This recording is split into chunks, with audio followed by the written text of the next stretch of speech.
contributing to national GDP.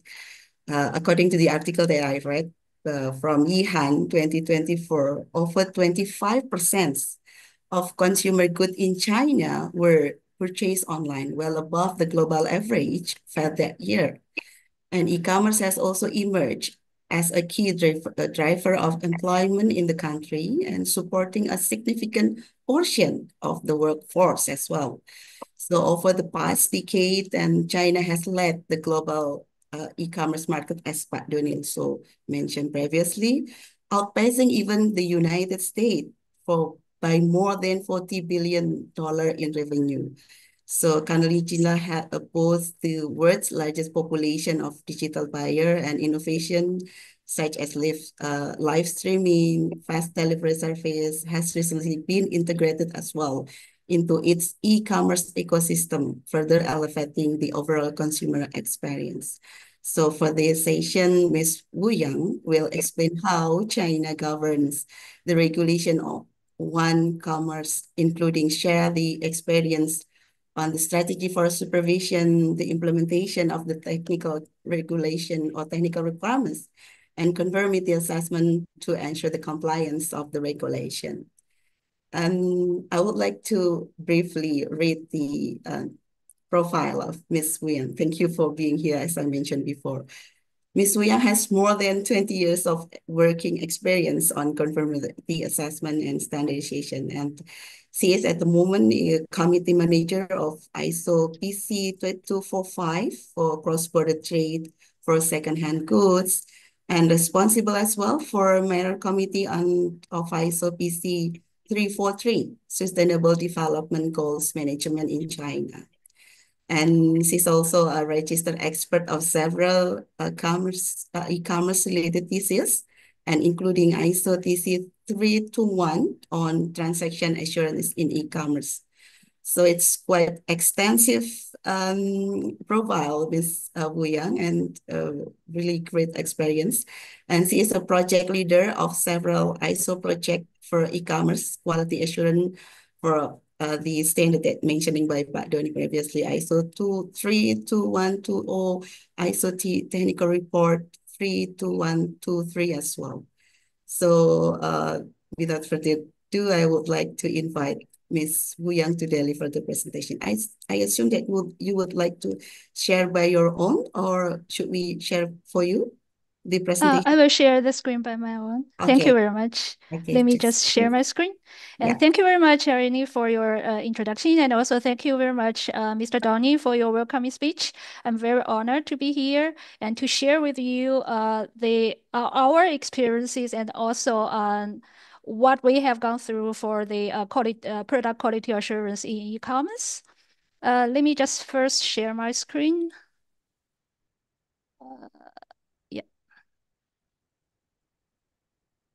So can you see my screen now? Yes, can Okay. see your screen. Let me see whether I can play it, but I will see it. So as just already has introduced, I was first working for conformity assessment, but like in 2017, I was transferred to standardization for e-commerce, and there is a reason for. Okay. Let me just share my screen again.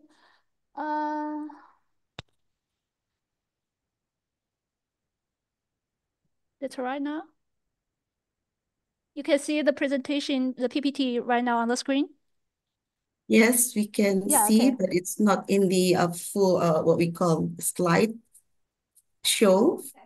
We can see your of e-commerce. The first is global sourced supply chain, means that for e-commerce, the products may come from sources of different places in the world, and also they will be bought by different consumers around the world. So that is a global source supply chain, and we say that global buying and global selling.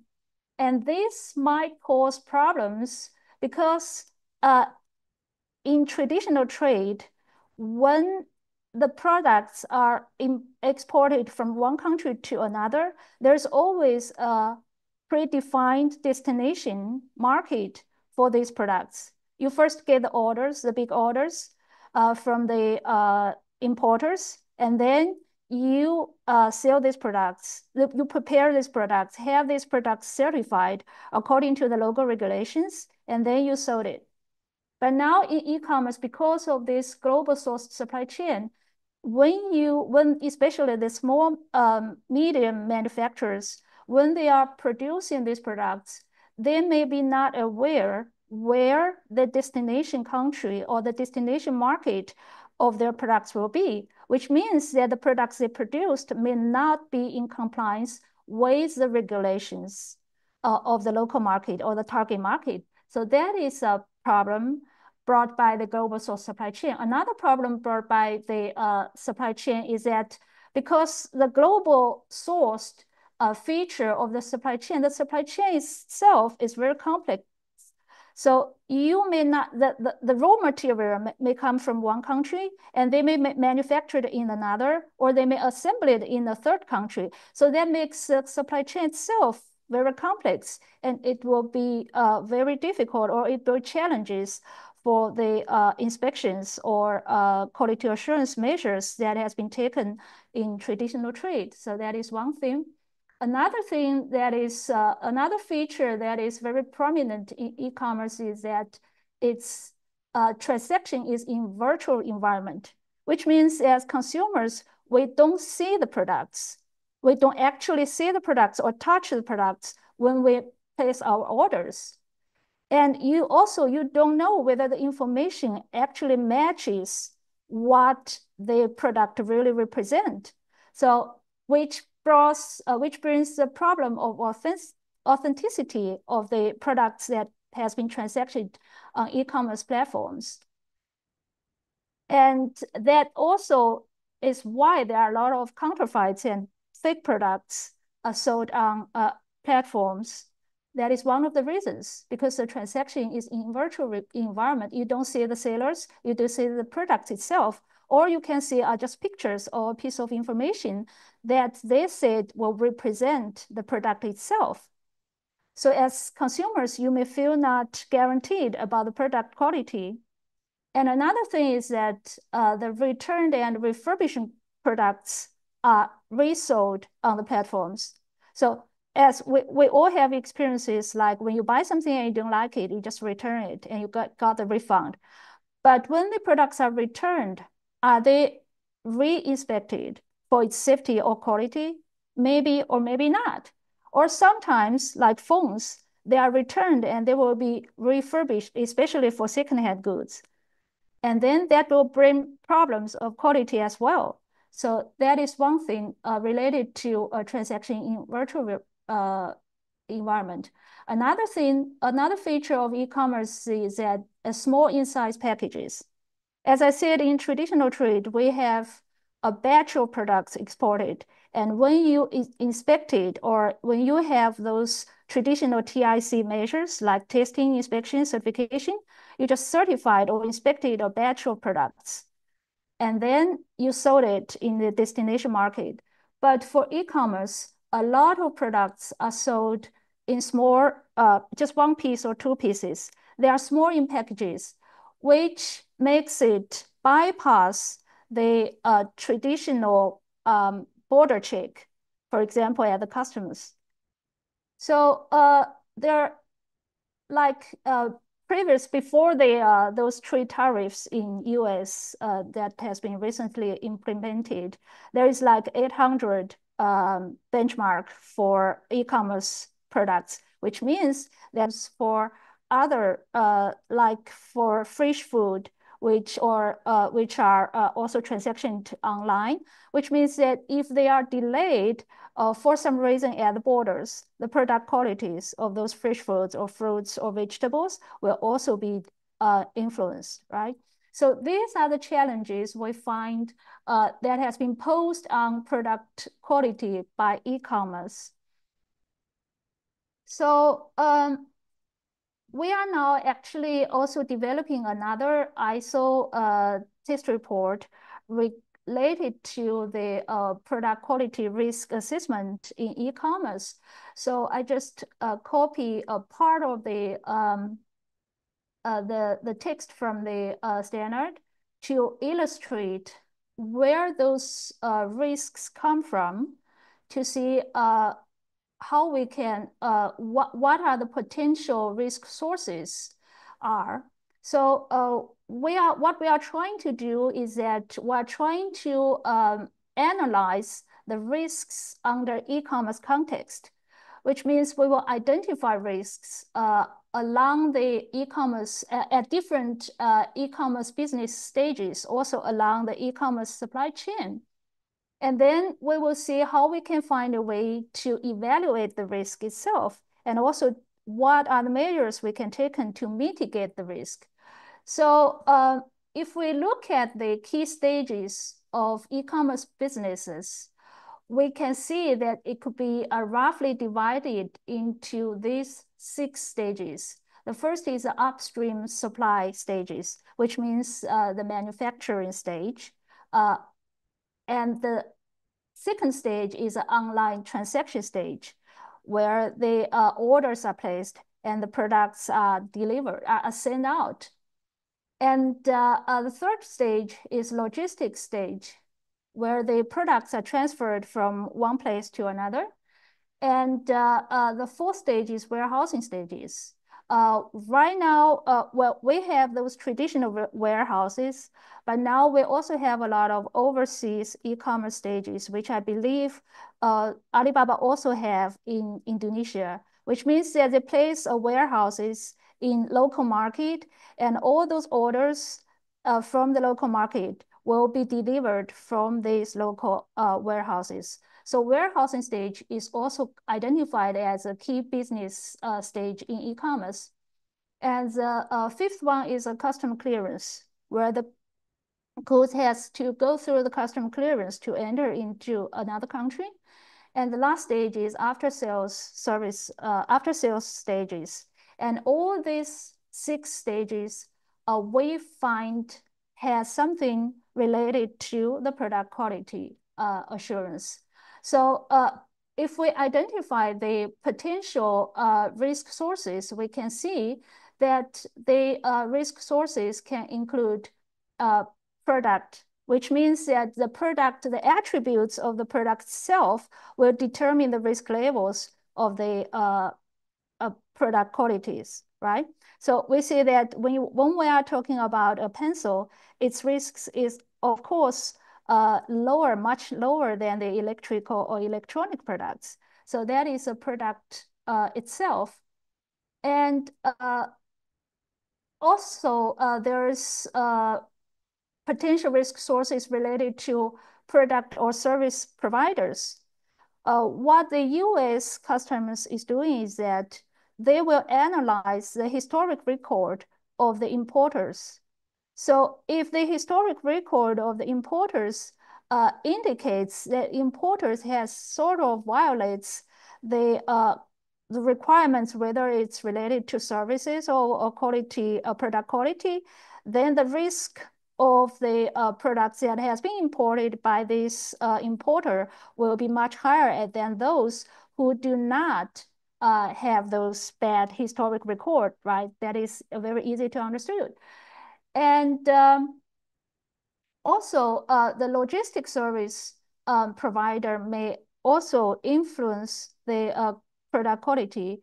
So if we are talking about those products that has been transferred by, for example, by cold chain transportation, if the equipment itself is out those report, and also if the products are returned at a higher rate, that might also indicate the certain product quality problems, right? So these are the challenges that we can analyze, or product risks that we can analyze from under the e-commerce context. So next I will see what are the practices that has been employed by different parties along the e-commerce supply chain. So let's see first what the platforms have done to ensure product quality. And the first thing is they have post-platform assist requirements, which means that they have certain kind of supplier management first, for example, and the supplier management may include the qualification review. And each platforms will have certain supplier review standards to ensure that the suppliers have certain business qualifications, such as business licenses, tax registration certificates, and so on, and to make sure that they are legally liability for product qualities, right? And also they may check the supplier's reputation and to make sure that they do not have major illegal or unethical records. So for that is the access requirements of platform on supply management. And also they will sign kind of cooperation agreements with those sellers or suppliers that will sell on their platforms to make sure that they will follow the requirements such as product quality requirements, delivery deadlines, and liability for quality problems that has been set by the platforms.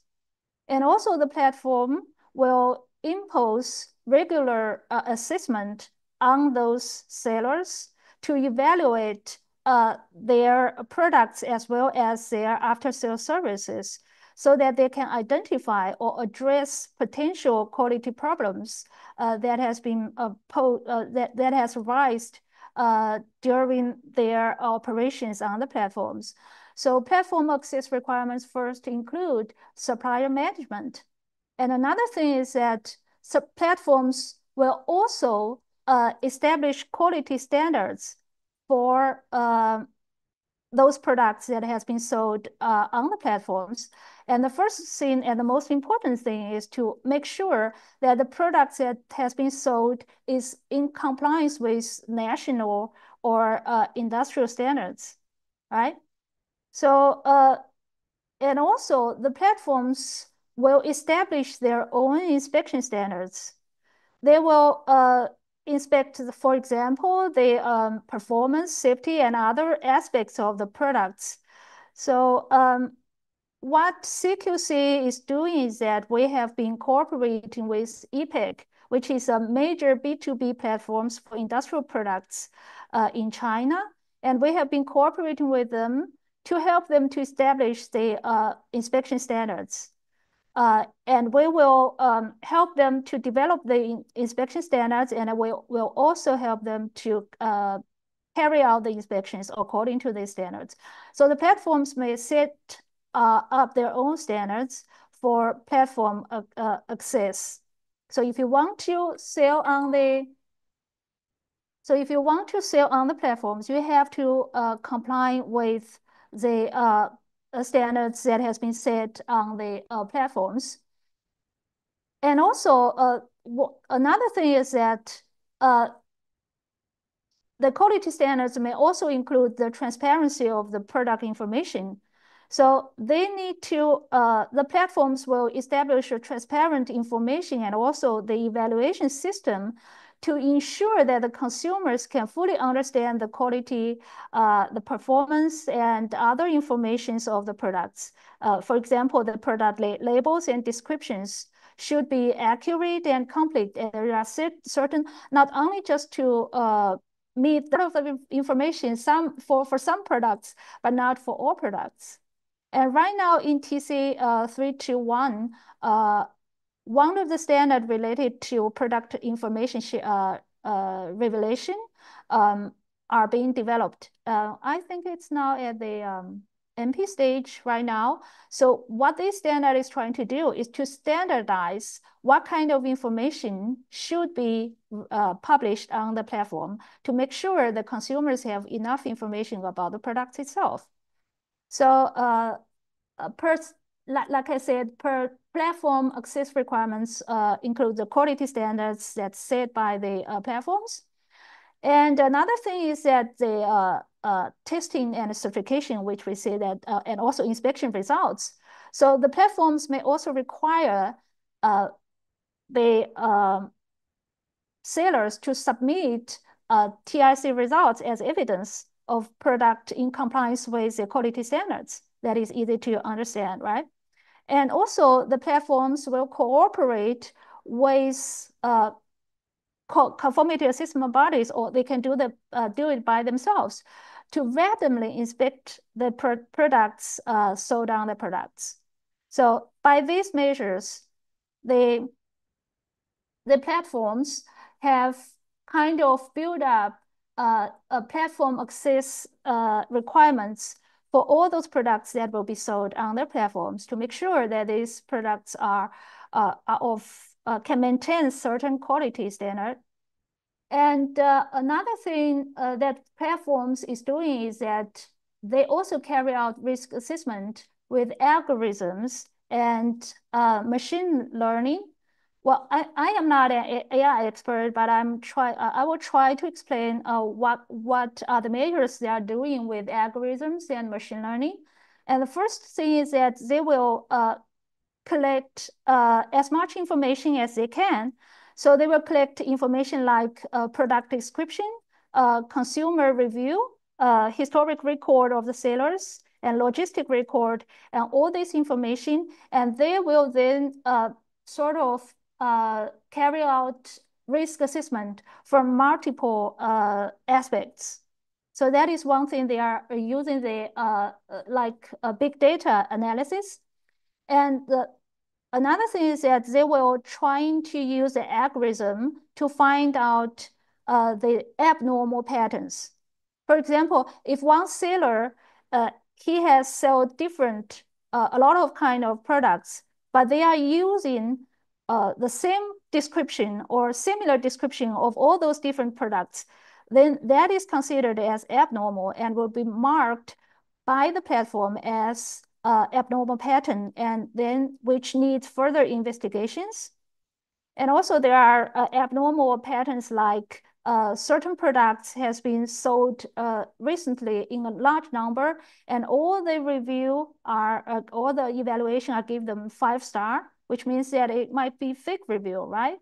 And also there is abnormal pattern, like I said, a very high return rate.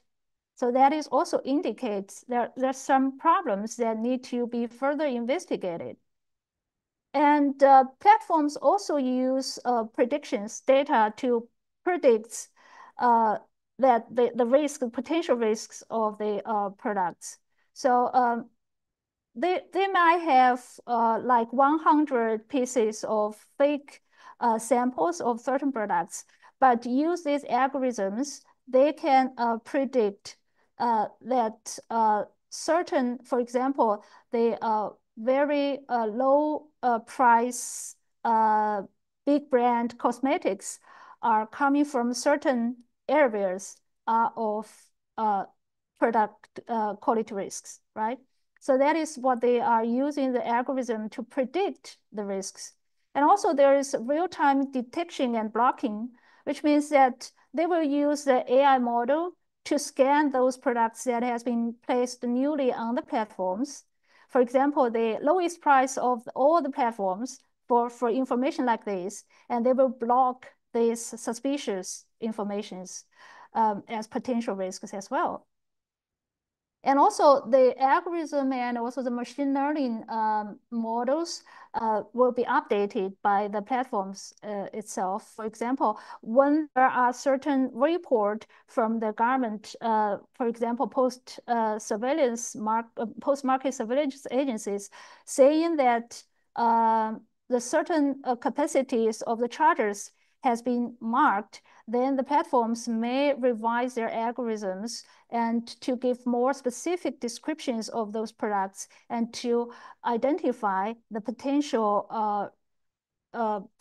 products with problems. So these are the algorithm and machine learning used by the platforms to assess the risks of the products. And another thing that platforms are doing is to educate the sellers. And as we all know, there are a lot of small and medium enterprises got involved in the e-commerce right now. And unlike those large industry or large manufacturers who are familiar with the product compliance requirements, for example, these SMEs, they are not well educated with this kind of information. So the platforms is trying to educate them by different, using different measures. For example, they will have those requirements published on their website to teach you, if you want to sell the products on my platform, what you should do step by step, and which will include those quality requirements. And also, they are having a lot of offline seminars with to tell the potential sellers what you should do for market access requirements. The pictures that I'm showing here is what we, as a conformity assessment body, are working with Amazon for SME education. We have, like last year, we have like about 10 seminars with Amazon, just one platforms only, to educate those small and medium manufacturers in China, what they should do to export to overseas market. So these are the measures that has been taken by the platforms. And as we all know, that customs carry out border checks for products. So these are also they are also playing a very important role for quality assurance. So now let's see what they are doing. What they are doing is, the first is that pre-market supervision. So they will have risk assessment for the products as well. And they will also strengthening the product market access. What they are doing is that they put the products into different categories. Like for according to the intended use of different products. For example, the products that has been used by baby and kids will be put as much higher risks than those normal products, right?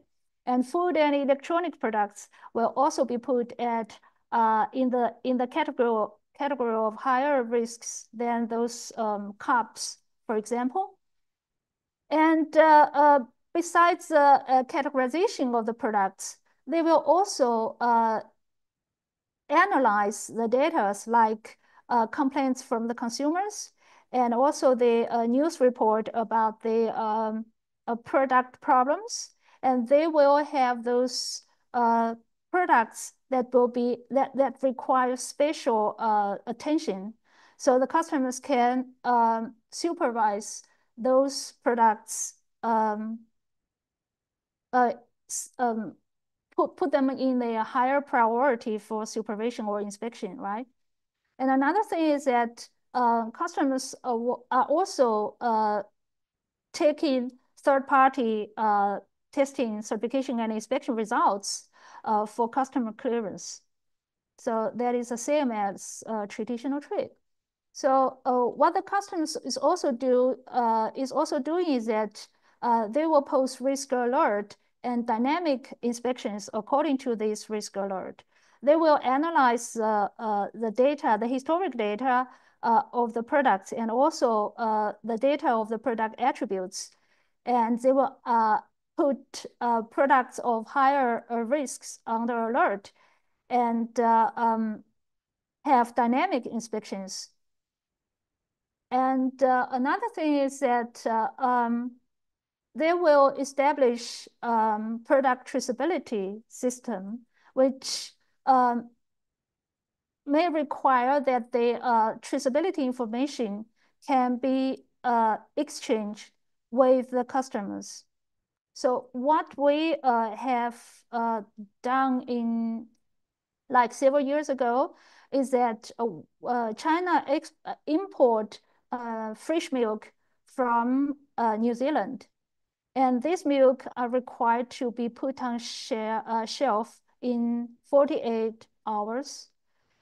And if we go through the traditional custom clearance process, it will certainly not be able to meet these deadlines, right? So what we are doing is that we cooperate with the customs in China, and we exchange the traceability, product traceability information with the customers, and they will give us speed custom clearance.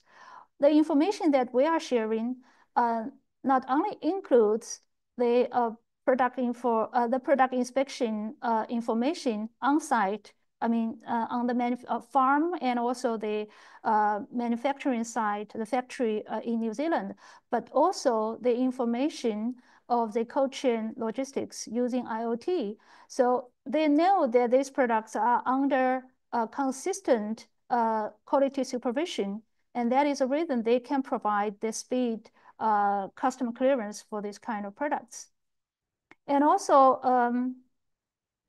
the customers are building the after-sales guaranteed system, which means that they will have, for example, in China, there's well, they build kind of a warehouse in the at the well, in the south of China, for example, and they allows those products that meet certain requirements, or those products that has been returned, but they still meet the requirements for resale to be sold again on the platforms, which means that there will be certain checks on those platforms to avoid that the product that has been resold has certain quality issues, right? So these are the things that the customs are doing for pre-market supervision. And also in customs supervision, they are also using technologies like non-interference technologies, which means that you do not need to break up the packages. You just scan them and you understand what they are passing through the customs for things like that. So these are the in-custom supervisions that has been taken by the customs. And the last, well, the next player that is for product quality assurance is the post-market surveillance agencies. So the post-market surveillance agencies, what they are doing is that they will randomly sampling products like mysterious buyers. They will buy things from the platforms, and they take them as samples and send them to the testing laboratories, for example, to check whether these products are in compliance with the requirements. And they also use, they also do some risk monitorings with algorithm and machine learning. And they also have those conformity assessment data exchanged with the platforms. So if you look at the pictures here, that is one of the cloud-based platforms that has been built by CNCA, the China National Conformity Administration. Is that the right name? But they are in charge of all the conformity assessment activities in China. So they built this cloud-based platform, and where the platforms can have access to all those products that has got the CCC certificate, the China compulsory certificate, so that they know that they're, for example, when they ask the sellers to provide them the certificate, they have a kind of a channel to verify whether the certificate are authentic or not. So these are what the post-market surveillance agencies are doing. So, and also, I would like to talk about what we as conformity assessment are doing, conformity assessment bodies is doing for product quality assurance in e-commerce. So for pre-market activities, we do supplier evaluation. So we help the platforms to evaluate the suppliers according to the requirements they set. And also we do on-site verification because a lot of products that has quality problems are from those, you don't know where they are produced or whether they are actually produced as they claimed in a certain place. So we send inspectors to do on-site inspections to see whether the factories they claimed really exist and whether the factories they claimed really produce the products they sell. So that is on-site verification. And we also help our clients like sailors to do product labeling services. We will see whether the labeling or the information that disclosed on the platform are enough or accurate. So these are the services we provide as pre-market services. And we also provide product traceability, as I mentioned in the example of the fish milk from New Zealand to China. So we have those whole supply chain products traceability, and we help them to get the information from the source to the end. So that will guarantee the product is of certain quality. And based on the practices of our product traceability services in commerce, we actually develop the standards which Irene just mentioned, ISO 32120, which is for product traceability in e-commerce.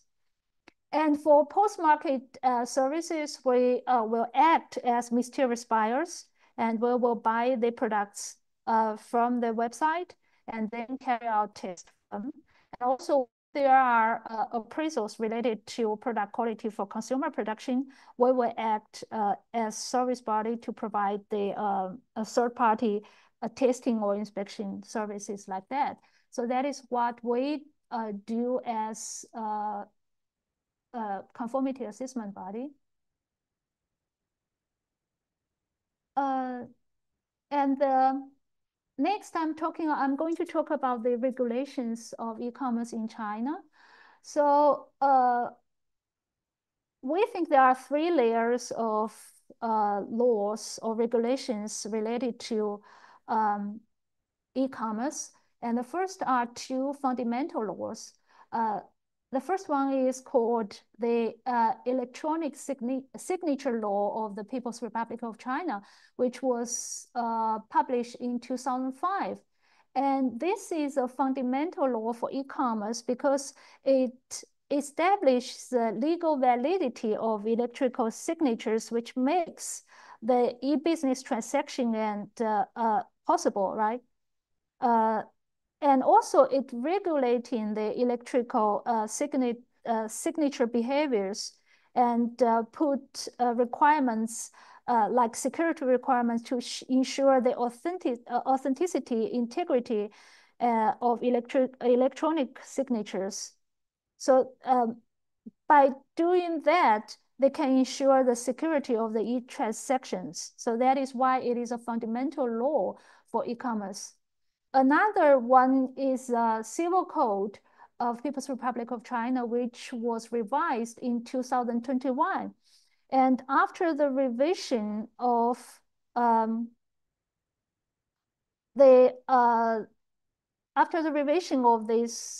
this law, it has specifically make it clear the requirements for electrical contracts, which is also important for e-commerce transaction, right? And also it talks about consumer rights protection in personal information protection, and also the intellectual property protection, and also the data and virtual assets protection. So that is why it is also a fundamental laws related to e-commerce. Besides the fundamental laws, China published in 2019 the laws, especially on e-commerce. And this is the first law in e-commerce. And in this law, the responsibility of different e-commerce operators, for example, platforms, merchants, buyers, are clearly defined. And we will talk about it a little bit later. And also, it regulates the use of the data and the protection of the consumer rights in this law. And to support this law, we have also some rules or policies that has been issued by different departments in China. For example, there are regulations related to consumer rights and interest protection, like measures for the administration of internet transactions. And in these regulations, there is refinement of 7-day no reason return rule for online purchase, and also this platform responsibility related to the 7-day return policies. And there is also interim measures for 7-day return of goods purchased on internet and without reasons, which clarifies the scope of the goods that are not subject to no reason returns. For example, customized items, fresh foods, and perishable goods, and so on. And then there are also policies or regulations related to data and privacy protection, including the cybersecurity law, personal information protection law. And we have also one special e-commerce regulation for cross-border e-commerce. And this is a regulation jointly issued by 6 ministries and departments in China, which includes Ministry of Commerce, the National Development and Reform Committee, the Ministry of Finance, the Customs, the General Administration of Customs, and also the State Taxation Administration, and also the State Administration for Market Surveillance. So these 6 departments jointly issued this notice on improving the regulation of cross-border e-commerce retail imports. And in this regulation, it clarifies the regulatory model for cross-border e-commerce imports, and which I will talk about a little bit later when I talk about the customs mode for cross-border e-commerce. And also it talks about the responsibilities of the corporate responsibilities of e-commerce cooperators. So these are the laws and regulations related to e-commerce in China. And if we look at the core principles of these laws, we'll find that all these laws are strengthening the responsibility of the platform. And for platform, they are talking about fault-based liability. So the fault-based liability means that they are just holding the what we say concurrent liability. So let me just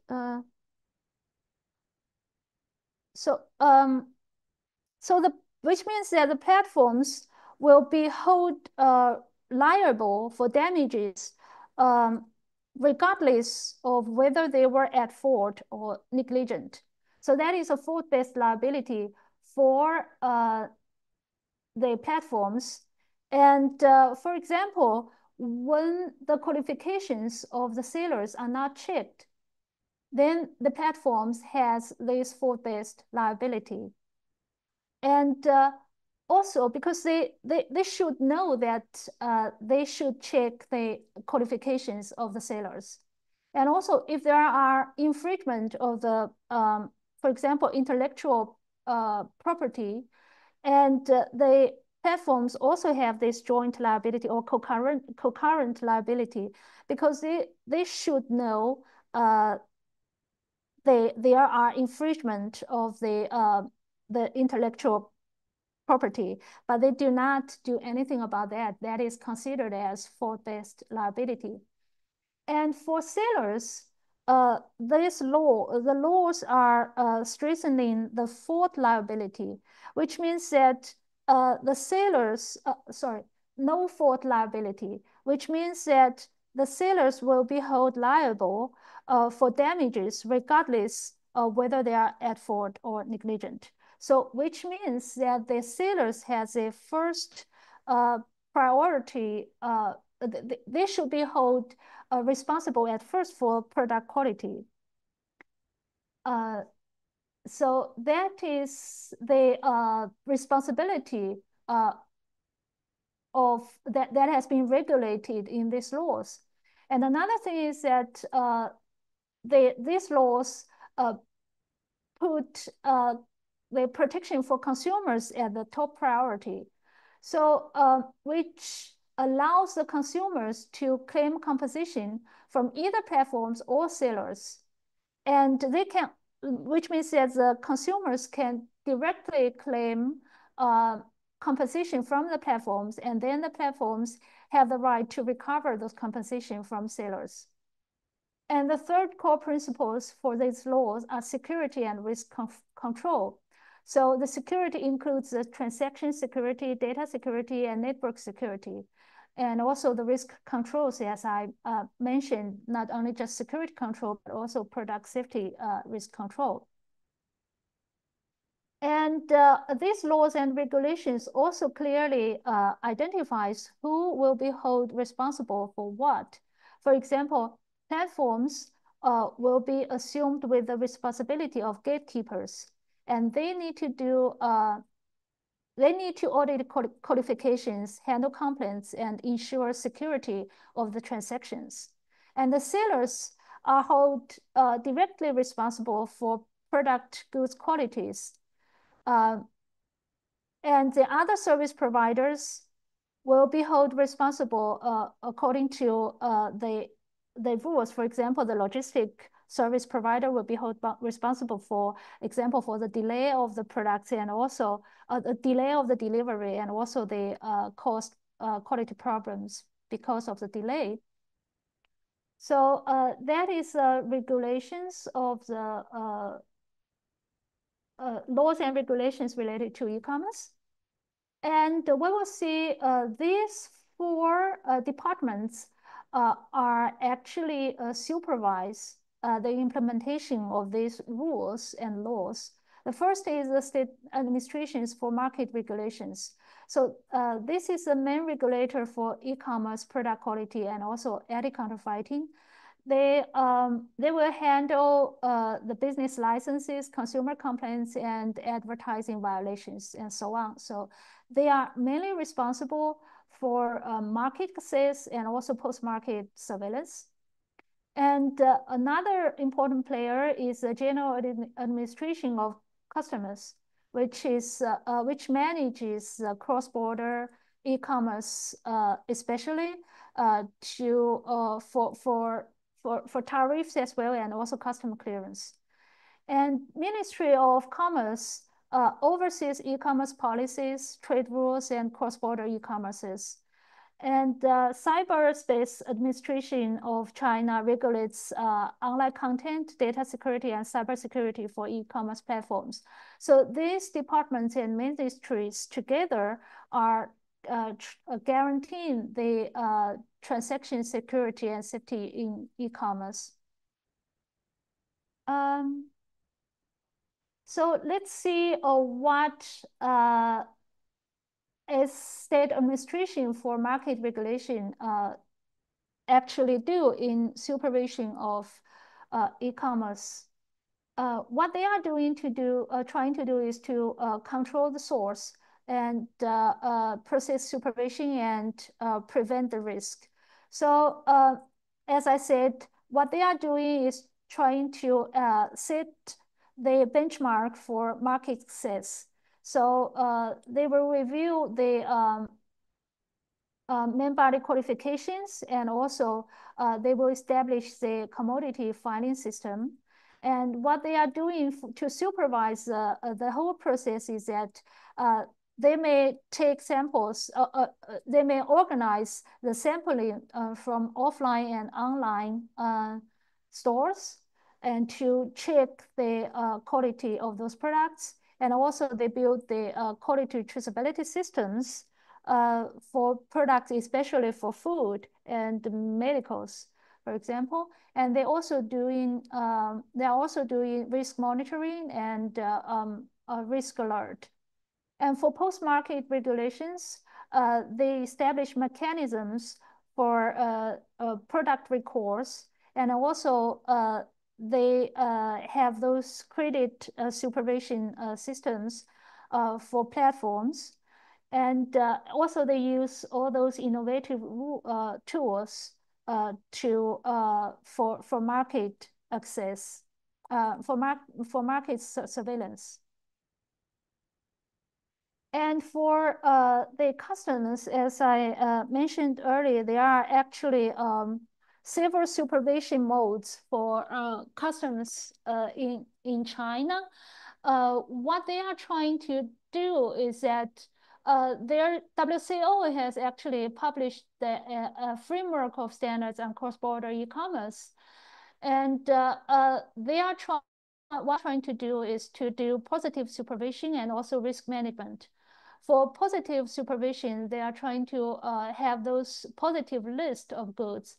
That means that they will put certain products into this positive list to allow them to be imported. And they are also, well, I would say that there are now 5 different mode in China for e-commerce imports and export. The first mode is called cross-border trade e-commerce, which is applicable to the retail import and export of goods in e-commerce, where domestic individuals or e-commerce enterprises handle customer clearance procedures in the mode of list verification and summary declaration, which means that after overseas consumers place orders through the platforms, e-commerce enterprises and logistic enterprises respectively will transmit 3 pieces of information, including electronic orders, payment vouchers, and electronic waybills to the customers in real time through the single window systems.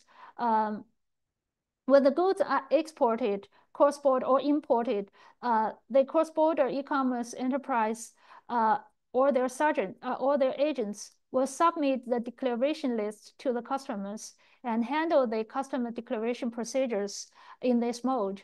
So that is called cross-border trade e-commerce. And there's another mode called bonded cross-border trade e-commerce. So in this mode, the products will be transported in batches to the domestic through international logistics and enter these spatial warehouses of the customers under special supervision, which is called bonded logistics center for storage.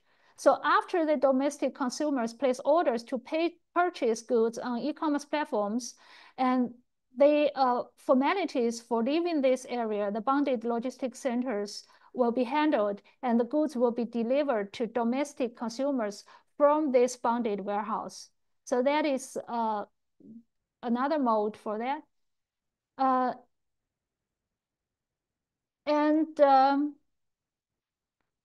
There's also direct export of enterprises to enterprises in cross-border e-commerce mode, which is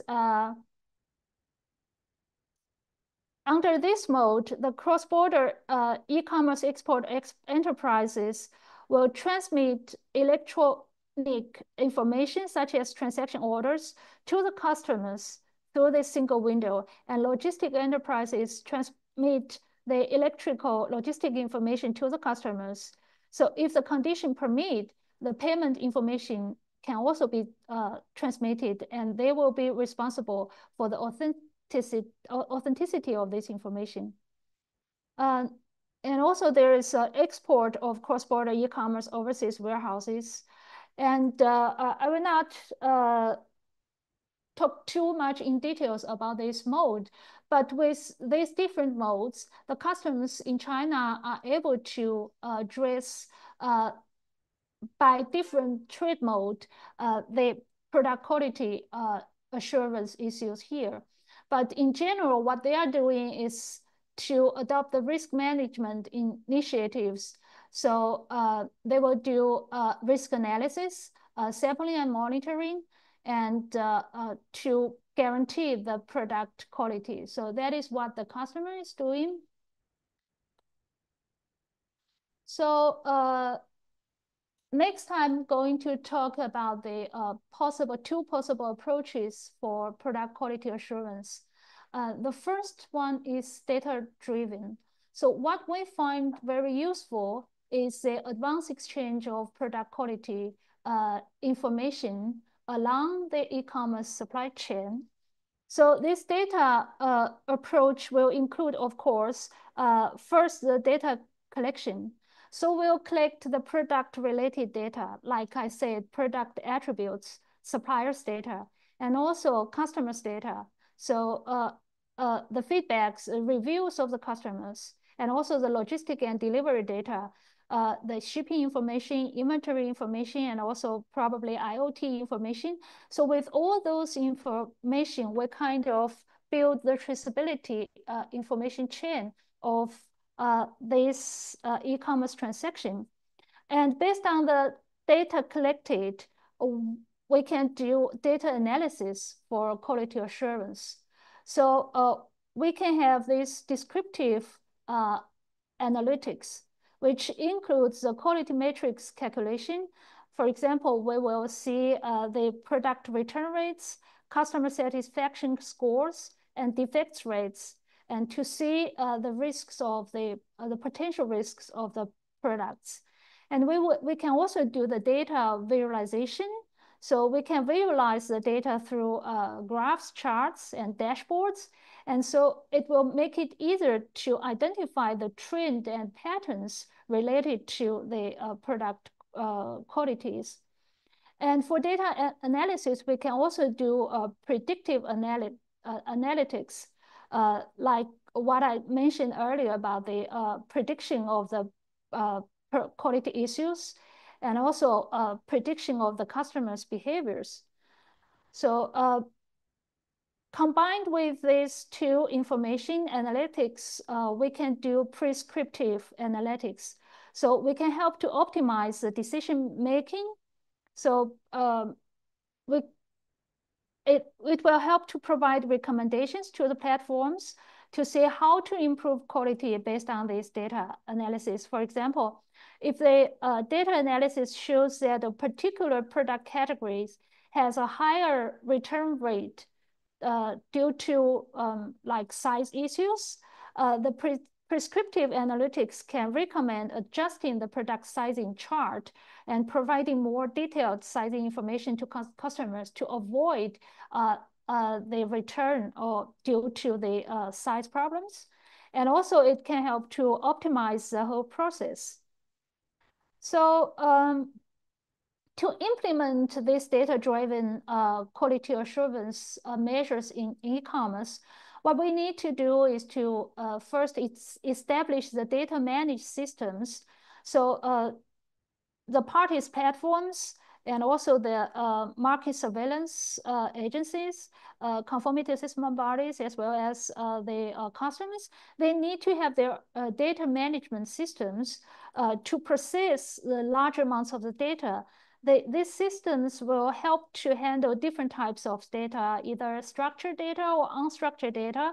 and also provide secure access to the data for analysis. Like what I mentioned about the cloud-based information, the data warehouse where the platforms can have access to the CCC certificate information. And also, the most important thing is that the data systems should support the data exchange along e-commerce supply chain, like the product traceability information, also, or the as this chart this chart shows, the information of the certification information, and also the post-market data input. And all these informations can be exchanged with different technologies like EDI or cloud-based platforms, as I said, or IoTs. And for data, to support the data exchange, we feel that it's quite important that the standardization plays an important role. So if we look at the ISO, in ISO, there are several there are several technical committees related to e-commerce transactional assurance, and like what I listed here. And this thesis, they help to build terminology and ontologies for standards in e-commerce, and they also help to standardize the data formats and structures for data exchange, and also metadata standards. And there are also technical applications and management standards. So all these theses are working in a certain way for e-commerce. And these are the standards that has been developed by us for product quality assurance. But like I said, this is for product traceability, and this TR is especially for after-sales services qualities. And this TR is for the product quality data interchange. And also we are developing another standard for secondhand goods trade, because right now there's a lot of secondhand goods are traded online, so their quality should also be addressed. So these are the standardization area we feel very important. But for more standards, you can always check the website of those TCs. Like I mentioned, in TC 321, one standard for product information disclosure is being developed, which is also very important for product quality assurance. So what we can do together with BSN, I will just briefly mention about it's just a proposal, and we can discuss it later. So we can first jointly propose international standards, relevant TCs for quality assurance in e-commerce. And also we can jointly educate the SMEs for market access requirements. And also we can jointly help the e-commerce platforms like in Indonesia to build their access requirements for product quality assurance. And also as conformity assessment body, we can help to carry out those inspections, testings, and certifications for e-commerce either in China, or let's see how we can do it also in Indonesia. So that is pretty much what I would like to introduce and to share with you. And thank you very much for your patience. Thank you, Ms. Fuyang. Very comprehensive, detailed presentation, especially sharing your regulation and experience. As we can observe as well, the many challenges in Indonesia for the digital transaction, as you mentioned previously, the global supply chain, diverse technical administration requirements, how to perform the supervision, how to provide the evidence of the compliance to the specific of the requirements as well. And you also explaining about the practices along the way, the platform, starting from the how the platform e-commerce operator what they do and what they can extend their what we call the authorities to make sure that the product they provided in the platform is have the quality in accordance to the specific technical requirements and has the authentic certificate, for instance. And also you mentioning about how the China as well rulings the custom as well from the pre-market and post-market. In Indonesia, we have also the regulation in terms of e-commerce. If I'm not mistaken, we have also several layers, the law and then the regulation, in Indonesia regulation and the implementing regulation itself from the Ministry of Trade. And you also share what you have done in the TC, ISO TC work. So we really happy to consult with you as well and join with you to develop this standard that really need for the e-commerce activities. So before I invite for all the participants to have a question, perhaps I would like to invite from the Ministry of Trade, any representative from the Ministry of Trade. Perhaps you can share or ask the question, or perhaps also share the experience how Indonesia managed the e-commerce. In my screen, I can see from the Ministry of Trade. Let me wait. Any representative from the Ministry of Trade could have a raise hand, please. But I will just Miss Hapsari from Kemendak. Bu Hapsari dari Kemendak, ada yang bisa share terkait dengan regulasi e-commerce di Indonesia? Anyone? Okay, it seems okay then. If it is none of the Ministry of Trade, could perhaps later on. So we have also here from the Cabinet Secretariat of Republic of Indonesia, perhaps the representative from Setkap, Bapak Ibu dari Setkap, apakah ada yang mau di-share atau ditanyakan? Saya persilakan dari Setkap.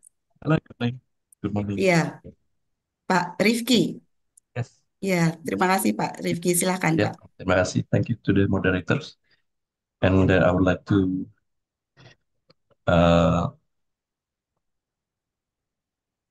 to appreciate, thank you for the insightful information from Ms. Wu Yang.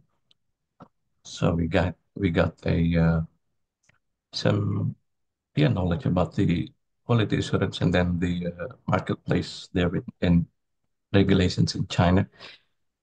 I think I'm gonna ask probably a simple question for Ms. Wu Yang. I'm wondering that in China, do you allow a new enterprise to sell their products to the marketplace, or probably there are some limitation to the access? For instance, you only allowed the enterprises that already run the business for, let's say, more than a year, to ensure the quality of the products as long as the quality of the suppliers as well. And I just want to ask you, do we need to have that kind of requirements, like I said, to ensure the quality of the service that provided by the suppliers and the product sold by the suppliers? I think that's my question. Thank you.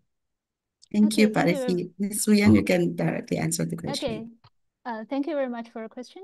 I don't think there are limits like they should have been operating for a certain amount of time before they can sell their products on platforms. No. What the platforms normally require is, say, licenses, or like if we're talking about the live stream e-commerce right now, maybe you need, all you need to do is to provide the identification, personal identification, to identify yourself. Because as we all know that the e-commerce is encouraging SMEs to participate, and also a lot of personal sellers are participating. So what they are, I think that platforms will not limit the number, the enterprises by the time of business operations. But what they are trying to do is that they for product quality assurance, they are trying to make sure that the products meet the access requirements of the platforms, not the suppliers. Well, let's say that they are more focused on the product access requirements. So that is what I understood about the platform's operation related to this. Thank you. Thank you, Ms. Uyan, for your explanations. Terima kasih, Welcome. Pak Rifki. So I also invite from the Ministry of Industry, any representative of the Ministry of Industry would like to share how the manufacturer experience in fulfilling the requirements of the e-commerce platform, and then how any difficulties that the industry been experienced in terms of to provide the evidence of the compliance to the specific requirements. I can see from the Ministry of Industry, perhaps. Any persons from the Ministry of Industry? I think not. Okay, then I will invite from the anyone who would like to raise any question, any thought, or any comment, any experience that would like to be shared to Ms. Wu Yang, please. Oh yeah, we have one question from the chat box from the Cabinet Secretariat. Pak Ronald, mau disampaikan? Okay, yeah.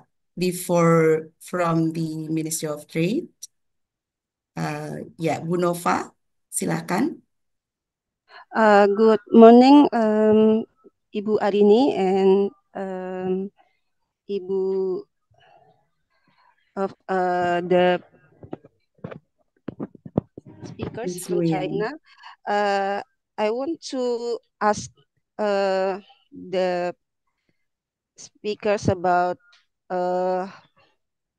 how the government of China regulate the new innovation in regarding e-commerce, such as the use of AI in live shopping, for example, or the use of affiliate or influencer on marketing products in e-commerce during several platforms.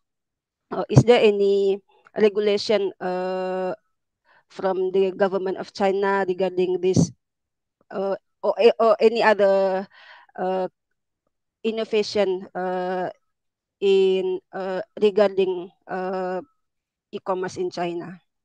And secondly, I want to know that as we know that the region of China is very large, and for example, from Guangzhou to Xinjiang or to Beijing is very far. Is there any subsidies or any grant from government of China to help the distribution of product be more easier and cheaper to the consumer, to the end consumer? Thank you. Thank you very much for your question. And I'm not an expert in regulations, but I will try to answer your questions. So related to your first question about regulating new innovations, as far as we know, that the regulation is always one step or several steps behind the actual practices, right? So for the live stream shopping that you mentioned, right now this is very popular in China, and a lot of quality issues also arises. And the market surveillance agencies in China are now trying to address these issues. But as far as I know, there are not yet any specific regulations related to this this special area. But I do understand that TC 321 is trying to develop a standard related to live stream standards. I think, if I'm not wrong, the initiatives was first proposed by experts from Singapore. But for some reason, because that this is still not very mature enough to develop standards, this standard development is kind of upholding right now. But I think if we are both interested in this, we can see what we can do together at the standardization level to standardize the process or putting certain requirements on live stream shopping. And as regards to your questions about the affiliated, is that your question? Affiliated enterprises? Yes, affiliate. For example, in Indonesia, there are some affiliate that is paid to promote some products. For example, if they have a content in social media, for example, Instagram or TikTok, there is a link to the particular platform, for example, Alibaba or Shopee, so that if there is a transaction using the link, the affiliate will be paid, giving the seller will give some commission to the affiliate. Yeah. So this is certainly allowed and actually practiced in China social media a lot. So I don't think there are special regulations on this, and this is what the practices are doing. And as I said, what the post-market surveillance agencies is focusing on for this kind of transaction is on the how to guarantee the product qualities. So if we are talking about product quality assurance, how the links go from one place to another is not the major issues. I think that how to guarantee the supplier's qualification and also the product product's compliance with requirements is of the most priority. So I don't think, as far as I know, there's no regulations for these it's very, very new innovations, because, as I said, regulations is also is always several steps behind the practices.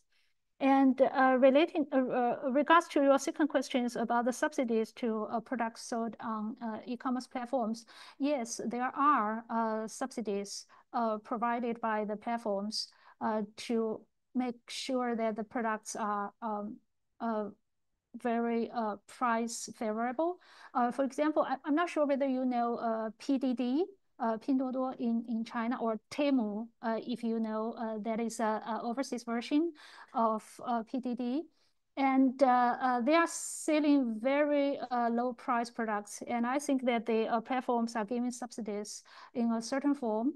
And in China, to lower the cost of logistic cost, what they are doing is that they build warehouses in major cities, like for products sending from Guangdong, like you mentioned, to Xinjiang. There will be warehouses in Xi'an, just in the middle of these two places. So when the orders are placed, the orders will be sent from Xi'an to Xinjiang, which will save half of the transportation distances. So that is what they are doing to try to reduce the cost. And this is also applied to overseas cross-border e-commerce, as I mentioned, the overseas warehouse says. And as regards to the product qualities in warehouses, I believe that overseas warehouses are also providing certain services for quality assurances. And in a new TC3, ISO TC344, they are developing right now the standards for overseas warehouses. I think that this standard proposal will be proposed in the coming plenary meeting in June.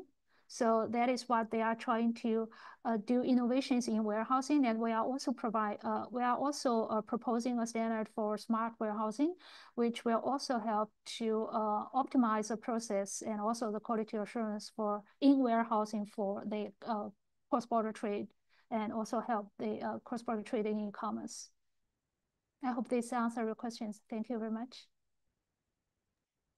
Any further question, Bu Nova? Yes, Ibu Arini, I want to know about the development of platform in terms of trade-in services. In Indonesia, there are also some of platform that is not just selling the goods, but also the services. For example, servicing how to clean air conditioner or to clean house, cooking, or any other services.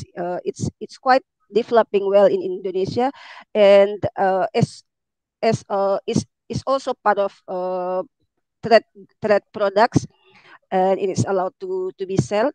And in trade in goods, we know that there are some standards that need to be fulfilled, whether it's sold in online or offline. And in services is also there are standards to give to the consumers. I want to know that in China, is there any regulation from the government regarding the platform of trade in services? Regulations, no, because there are regulations related to the services provided or service providers, but for service provided by e-commerce platforms, I don't think there are regulations especially addressing this. But I do know that there are several national standards for this to standardize the process and to address the problems in the services that you mentioned that has been provided through e-commerce platforms. And I think that is a very good point that you mentioned, because the service quality itself should be need to be concerned, as service is also a part of the product. So let's see whether we can cooperate together to develop certain international standards in this area. I think that would be a very interesting area. Thank you. Thank you, Ms. Wang Yu, Ms. Wu Yang. Yeah, Bu Nova. So I think we can also, together with China, to develop the such kind of standard to facilitate together about the e-commerce practice, especially on services. Ada lagi Bu Nova yang mau di-share? Sebenarnya saya mewakili Bu Sari ya Bu, mohon maaf karena ternyata kami juga ada rapat juga, jadi dengan Ibu Sari diwakilkan oleh beberapa stafnya. I think lastly I have one question. Yes, I hope this okay for that. Well, I actually arrived from Beijing about last week, so I come for a training in last week in Beijing for 2 weeks last week, and I know that in Beijing in China in regular they commonly use Alipay or WePay, and some lecturers said that about more than 80% of China's payment is digital payment. for about more than 80% of the total payment in China. So the lack of use of paper money or coin for the transaction. And I want to know about the response of the seller regarding online and offline competition. We hope that uh, online and offline online and offline can be run well. In Ministry of Trade, we encourage that the seller can have both of online and offline store, but in practice, the some competition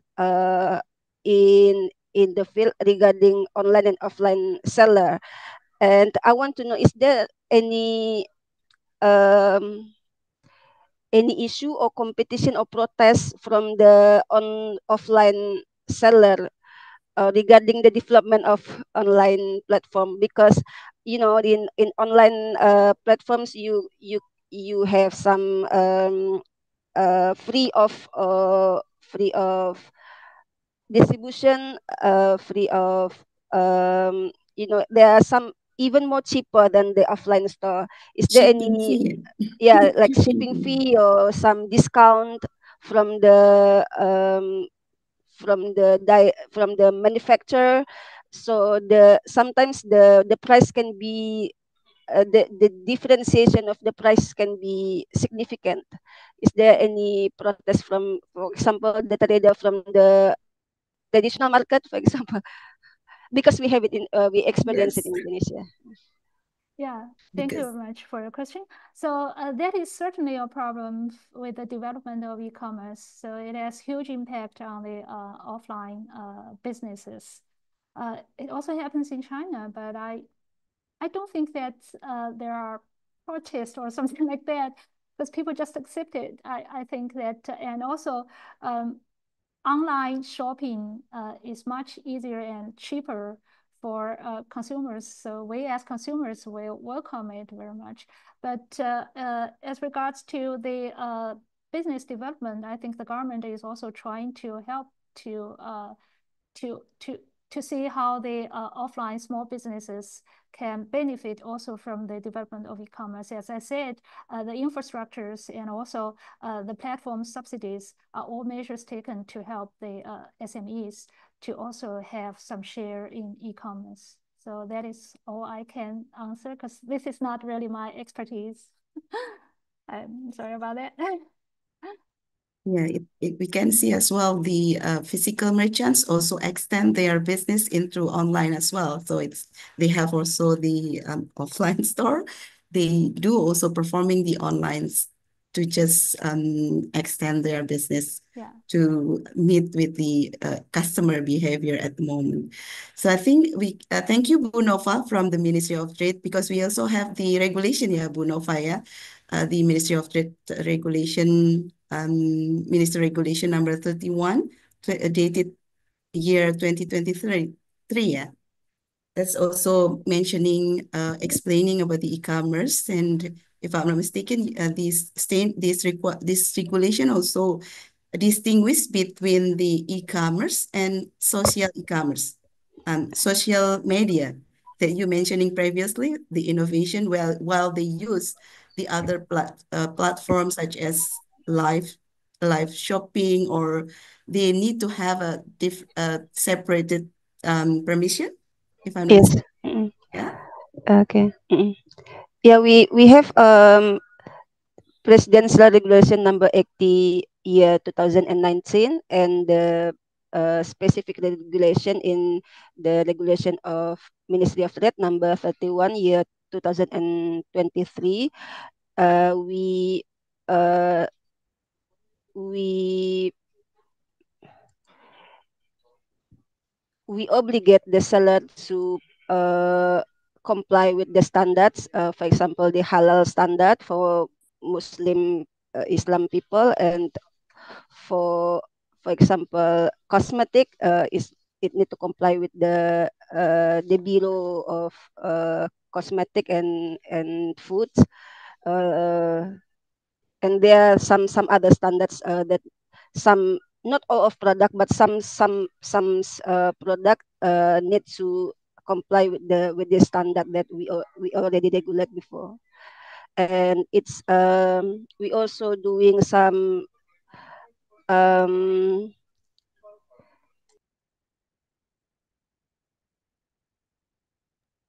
Nova muted. we supervise we monitor the online trade also in Ministry of Trade. So yeah, I think it's just the same with any other countries, I guess. The what we do for comply the to make sure that the product can comply with the standard and regulation. Thank you for sharing, Bu Nova. And Ministry of Trade also established the essential regulation on the essential requirements, especially for the electrical and some of the sector for has to be tested, while standard as well as the technical requirements. Before we are going through with the standard, I think I should read down the question from the chat, Ms. Wu. Yeah, Yeah. I see that You can see? questions. Yeah, Yeah. I can see it, but I don't think I understand the questions very well. So it ask about the balance for consumer protection Yeah. with the interest of foreign business.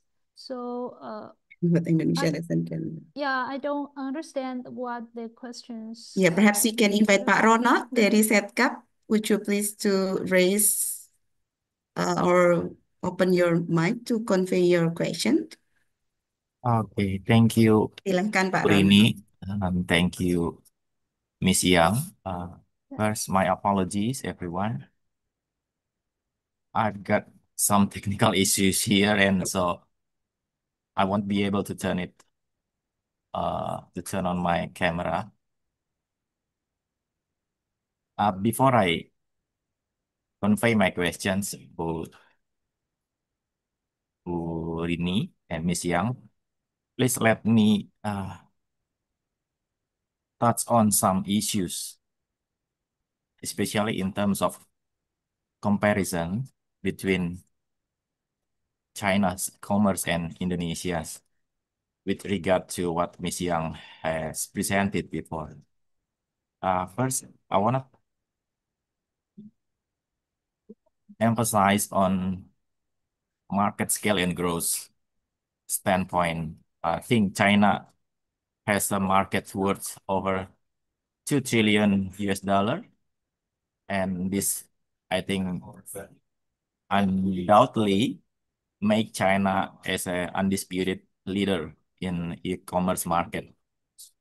Indonesia, on the right hand, has only about 70 billion US of market value in e-commerce. But Indonesia right now is Southeast Asia's fastest growing market. And this is fueled by our youthful demographics and our rising internet penetrations. The second one is about regulatory environment. China's e-commerce, we know, is very highly regulated. It has very strict data localization and limits on for foreign ownership. Indonesia, yes, we are also to some extent is protective. We have some kind of licensing like PMSE, but Indonesia offers more, I think, flexibility for cross-border players like Shopee, Lazada, and you name it, some of e-commerce platform here. Both countries face challenges in IP, intellectual property enforcement, but I think China's centralized system could be more effective or could act faster against counterfeit goods.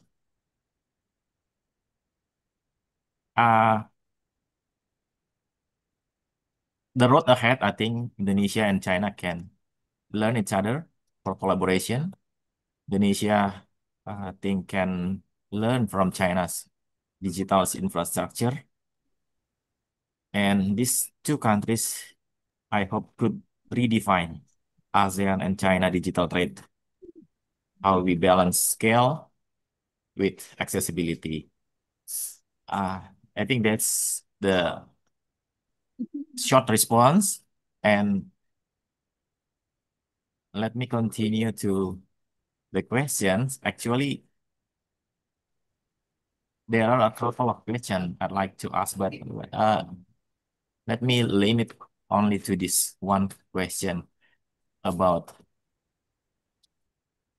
how China's law, I think the law is in 2019, yeah, if I'm not mistaken, how China's law balance two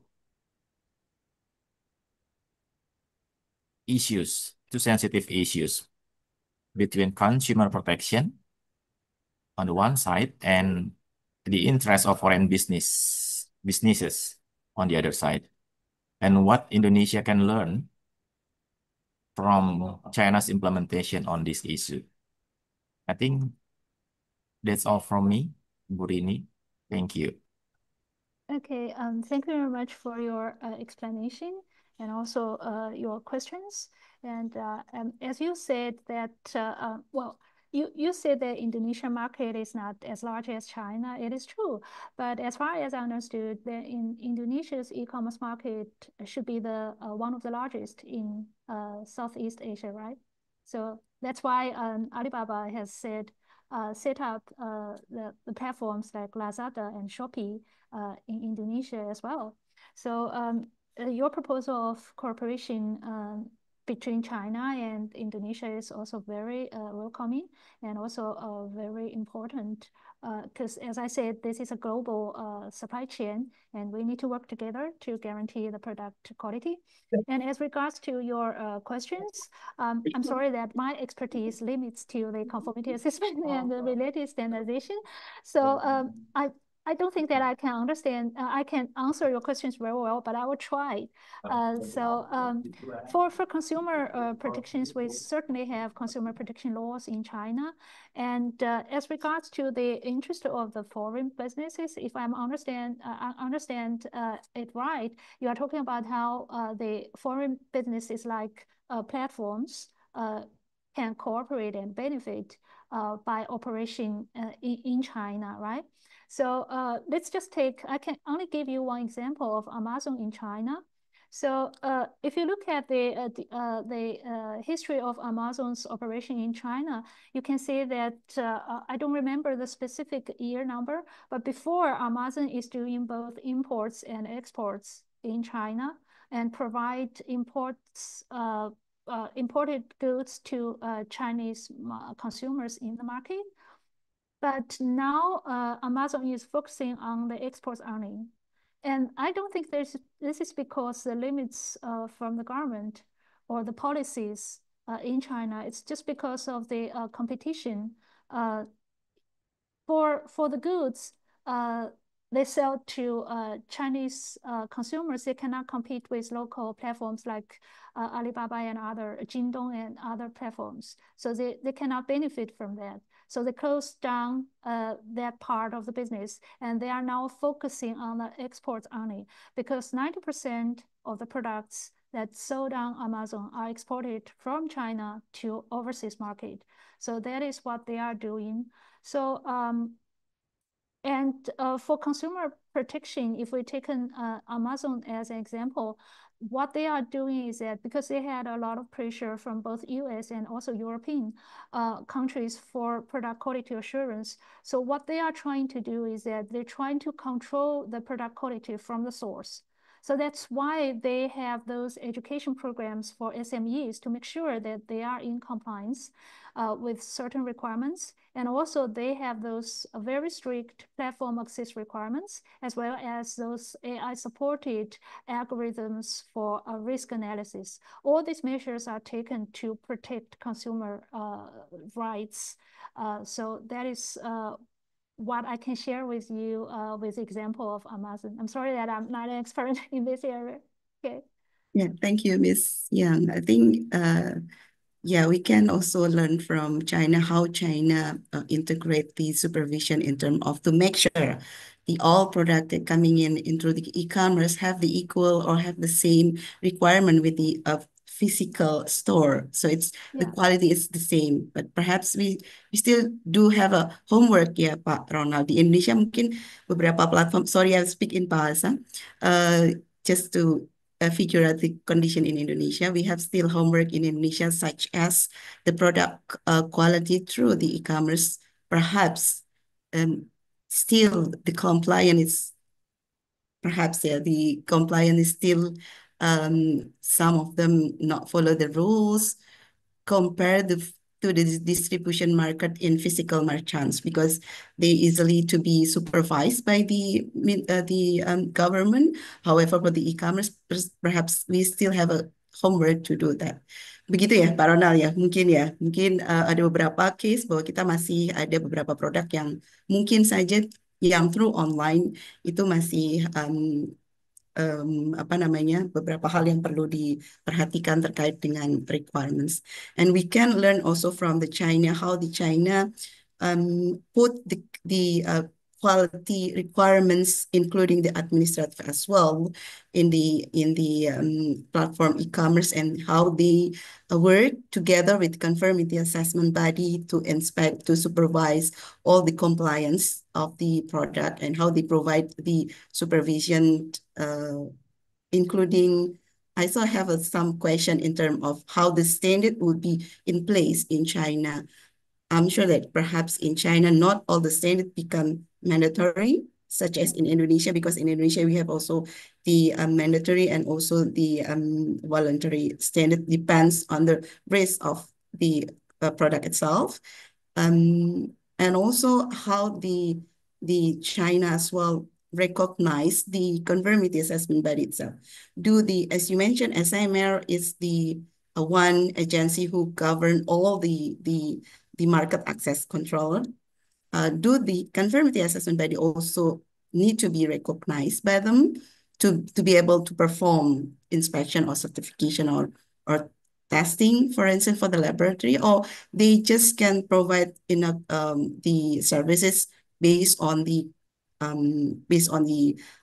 stakeholder application. So this one also become my question.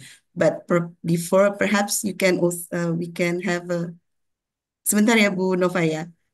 Can you describe about how is the standard in China regulate, and as I previously conveyed about the question, Ms. Wu Yang? Yeah, okay. So regards to your question about the standardization in e-commerce in China, you're right. The standards, most of the standards, and I should say that all the standards related to e-commerce are voluntary standards. They're not mandatory standards. China is now limiting the publication of the mandatory standards. And for product safety, we are trying to regulate through the mandatory certification systems instead of using mandatory standards. So you are right, they are just voluntary standards. And as regards to your, but for the standards, at its development stage, the participants are of various backgrounds, including e-commerce platforms, SMEs, are highly welcome to participate in the standards development. So, and after the publication of the standards, all the standards published can be reviewed, or let's say can be found out on the China Standardization Administration's website. So you can always have access to those standards to see how they can help to improve your services or qualities of your services. So that's about the standardization part. As regards to the conformity assessment, you are right. For conformity assessment bodies, they certainly, especially as third-party laboratories, inspection bodies, or certification bodies, they certainly need to have certain kind of recognition or accreditation. As we all know, ILAC, IAF. So you always need to have this accreditation based on certain standards. But to be the certification bodies for a compulsory certification scheme in China, you also need to be recognized by the government to be as a recognized body for these conformity assessment schemes, just like a notified body in Europe. So that is how the conformity assessment body works in China. But for e-commerce services, I mentioned like on-site verification, these are not part of the mandatory certification schemes. So this can be done by any third-party organizations or even the second-party organizations based on the contractual agreement between the platforms, for example, and the conformity assessment body. I hope this answers your questions. Thank you. Yes, definitely. So I think we can also invite the perhaps from BSN dari pengembangan standar, ada yang mau ditanyakan? So there are several standards that being developed by the ISO as well. Perhaps we can also jointly together with China to formulate the standard, or we can improve our participation as well to the standard. Dari pengembangan standar tadi ada Bu Titin ya? Halo Bu Titin. Yes. Ya, silakan Bu Titin. Ya, Okay. from BSN. Yeah. Thank you, Ms. Arini, for the opportunity. Yes, we have okay. Yes, we have also technical committee that mirroring to ISO TC that developed for e-commerce. Yeah. We TC have 321. yes. We Yeah. have tried to more active in the technical committee with our national technical committee. Yes, we are trying to more active. Yeah, It's maybe very yeah. good to know Yes. that. So because ISO TC 321, as I mentioned, is mainly developing the e-commerce standards. So there are several standards, as I said, being developed is related to product quality assurance in e-commerce. So I believe they will very welcome you to participate. As I said, Indonesia is a very major e-commerce market. So they will be very happy if you can participate. Yes, thank you. Yes, because e-commerce is very important in Indonesia. Yes, there is maybe there are some problem, yeah, or some cases that we have faced. For myself, experience, for example, already said by Miss Arini that there are some goods that the quality is not the same between promise in online and the offline. The quality in the online is different from the reality. Maybe yeah, it is for myself. It is my my experience myself experience how to overcome this problem. Okay, thank you. Yeah, the questions, the problems that you mentioned is one of the major problems in e-commerce transaction. So I think that main reason that causes this problem is that the information that has been disclosed on the e-platforms does not actually match the product itself. So there might be fake information, but there might be also inaccurate information as well. And for the accuracy of the information, as I mentioned, the TC321 is developing a standard for product information disclosure. And I think this will help to standardize what kind of information should be published online for purchase. And as for the fake information, I think this can, well, the sampling from the platforms and have it tested and could some kind of help to identify those product with fake information. And also the platform itself, if they check the access requirements, that will also help, I think, to solve these problems. And also I would like to say a few words about the standardization as well. So besides ISO TC321, as I mentioned, there are several other TCs which is also developing the standards. There one standard we are trying to develop with for risk assessment and data exchange, related data exchange is now ongoing in TC 154, which is a technical report. So if you are interested, I also would like to have your participation in this program, and also for second-hand goods trade, because this is a large market right now, and especially this is in consistency with ISO policy for responsible or sustainable production as well.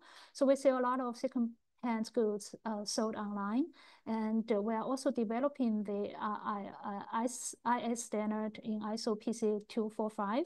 And if BSN can also participate, we will be very appreciated. Thank you. Terima kasih, Bu Tini. Thank you, Ms. Yang. I would like to also invite, because we also discuss about how the SMEs meet with the requirements, have easily access to have a more understanding about the system in e-commerce, so they can put their product into the e-commerce platform, and also they have an obligation to fulfill the requirements. I think I can invite from the Penguatan. Ada siapa ya? Maaf ya, ini menunjuk-menunjuk. Dari Penguatan ada siapa? From BSN, especially untuk pengembangan pembinaan UKM. Ada yang mau ditanyakan? I can see siapa ya? Dari Penguatan PPSPK.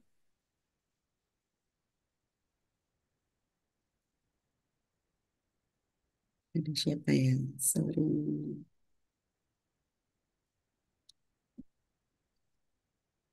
Tidak ada dari Penguatan? Tidak ada yang hadir? Dari PPSPK? Ada yang mau ditanya? Mbak Betty? Ya, please. Halo. Mbak Betty. Mbak Betty is from the department in BSN who performing the technical assistant for small medium enterprises in Indonesia. We provide the assistant for these SMEs to be able to comply with the standard, so they can have a the product with the good quality, and then for sure protect the consumer. Silakan Mbak Betty, ada yang mau di-share experience or any question, especially how to improve the SMEs in terms of the technical assistance. Okay, thank you, Ibu Arini. Good morning, Ms. Wu Yang. I'm Betty from BSN. For this opportunity, I want to ask you about one of the in your slide.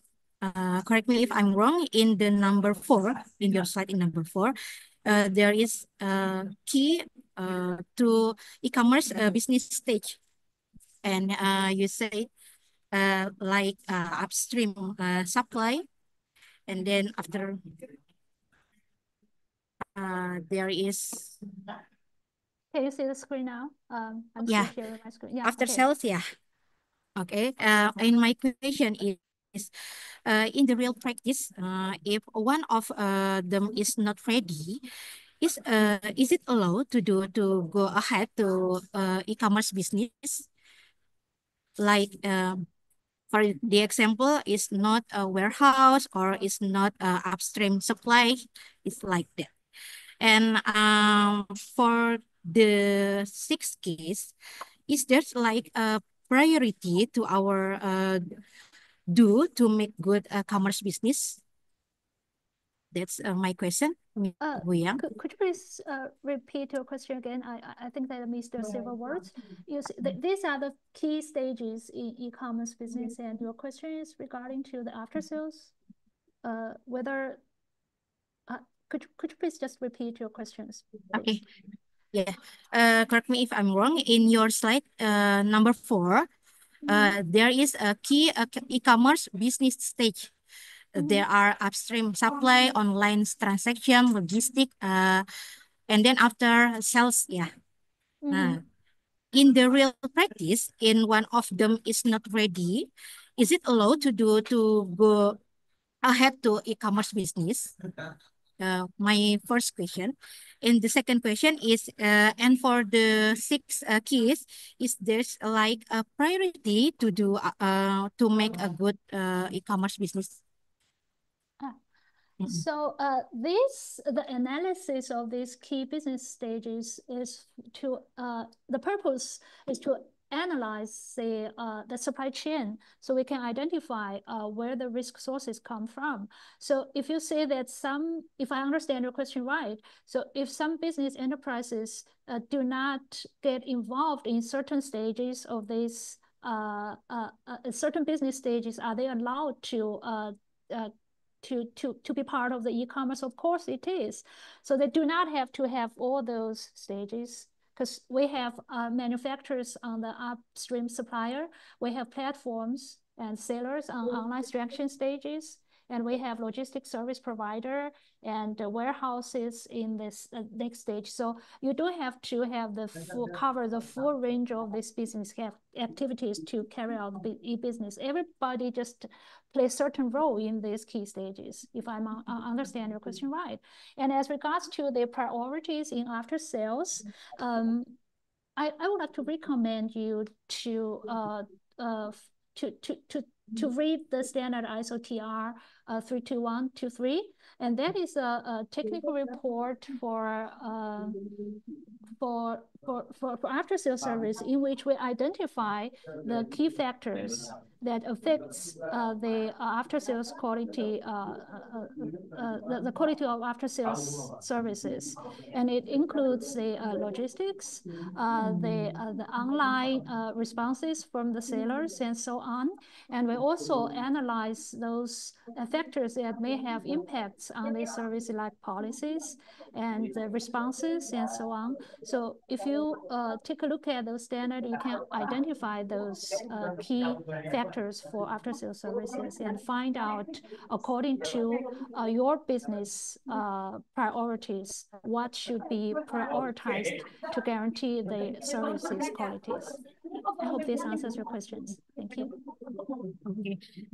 Ms. Wang, how about the technology or digitalization? Is it part of the key too or not? You mean technologies for us after sales services? Yes.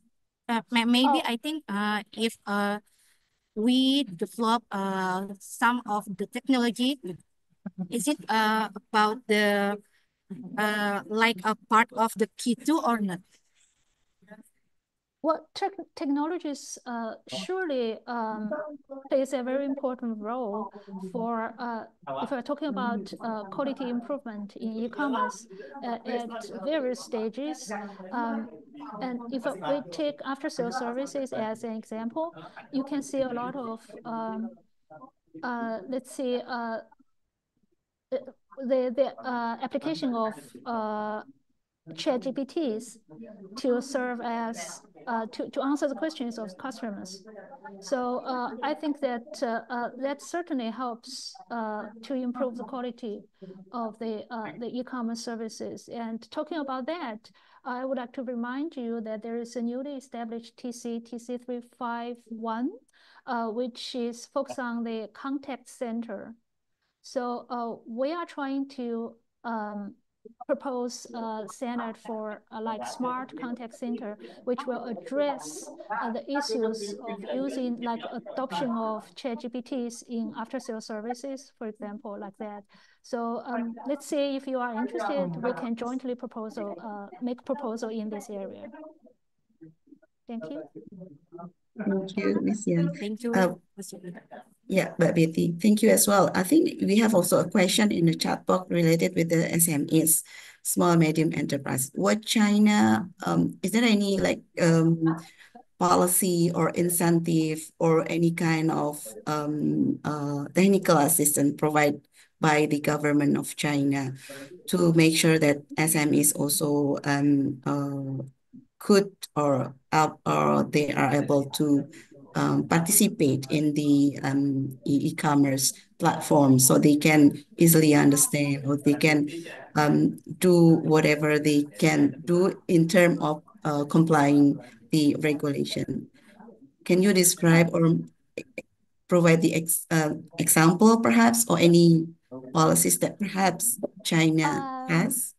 Well, if you are talking about the policies at the government level, I think that the Ministry of Trade has published certain policies to encourage the SMEs to be part of the e-commerce and also cross-border e-commerce. But as regards to the implementation of how these SMEs could be involved in e-commerce, I think that platforms will play a very important role. As I mentioned, platforms will set up, explicitly explain the market access requirements on their website, and to tell the SMEs step by step how they can open a store or operate on the e-commerce platforms. And the policies of the platforms also include subsidies, as I mentioned earlier, to support the sale of the products to of the SMEs, and also like farmers in China for fresh fruits and food. So these are the mechanism or the practices that have been adopted by platforms to encourage the operation of SMEs in e-commerce. So that is the examples that I can give.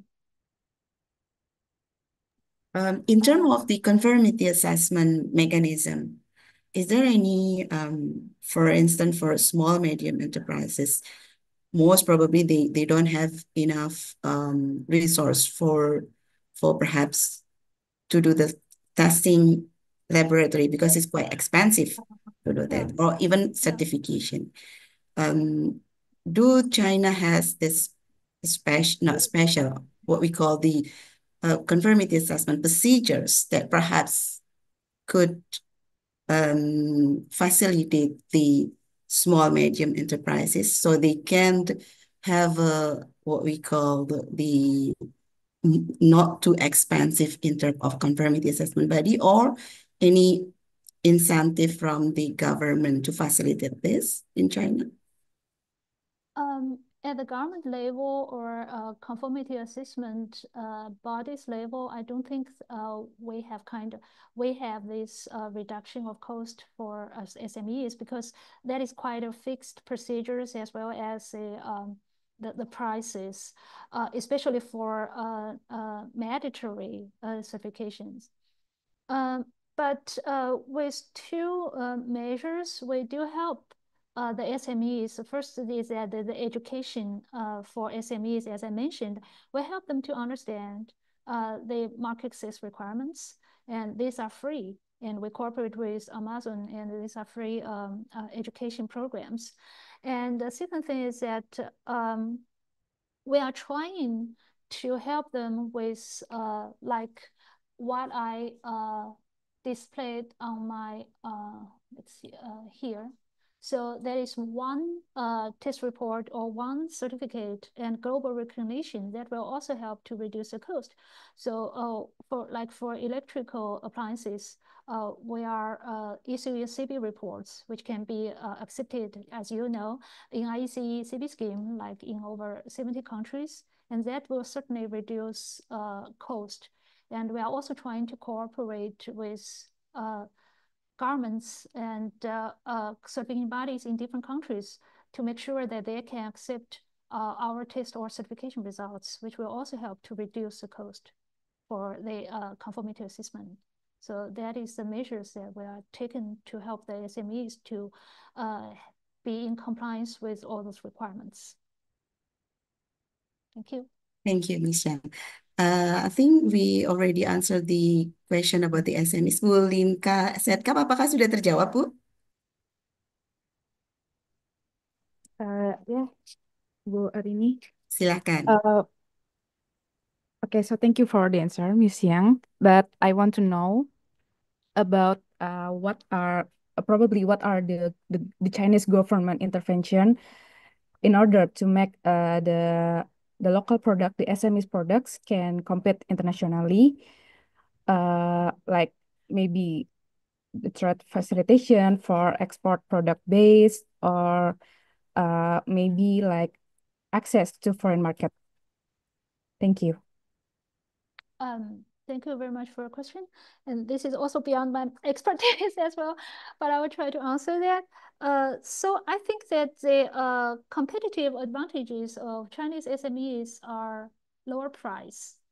So they have very low price products, which makes them their products competitive in global market. So that is one of the major advantages of Chinese SMEs products. But as regards to what governments have done or in this area, I think that they are trying to simplify the procedures, like in customs. They're trying to simplify the procedures through various mode. So the SMEs can find one mode that could fit their businesses. So they provide like to speed the custom clearance process. So that is one thing that the Chinese government is trying to do. Another thing is that Chinese government also tries to guarantee, like I said, the product quality of those SMEs through various measures I mentioned earlier. So to make them not just of lower price, but of guaranteed quality, to make them more competitive in global market. So that is all I can answer. But if you have more specific questions, I'll just leave my email address in the chat box. So you can always send me emails, and I will contact the special experts in these areas to help you to answer more questions. Yes, thank you very much, Ms. Yang. So I think it's already 12:30 in China. So it's your break time. Oh, it's okay. Yeah. Perhaps one last question. Any other question from the participants who would like to raise? Good. Oh, Bu Nova. Yes, Bu Bu, Nova. mohon maaf ya nanya lagi. Boleh, silakan, Bu. Please. I want to know, is there any, I want to know about the tax from e-commerce transaction. How the Chinese government collect taxes from e-commerce transaction? I'm sorry, that is far beyond my expertise. Okay. I didn't do any research on the taxation of e-commerce, but if you want to know more about this, just send me an email with your questions, specific questions, and I will try to find someone to answer your question. This is not the question I can answer. I'm sorry. As far as you know, is there any does the Chinese government collect taxes from e-commerce transaction? Well, I think so, but I don't know how. Because the customs, the major role of the customs is to collect the tax. And taxation is also a very important issue in e-commerce, and different countries have different procedures, but I didn't do any research in this area. Okay, I think we want your email so that we can ask for further. Yeah, I will see whether I can find someone to answer your questions. Okay, thank you, Ms. Wu. You're welcome.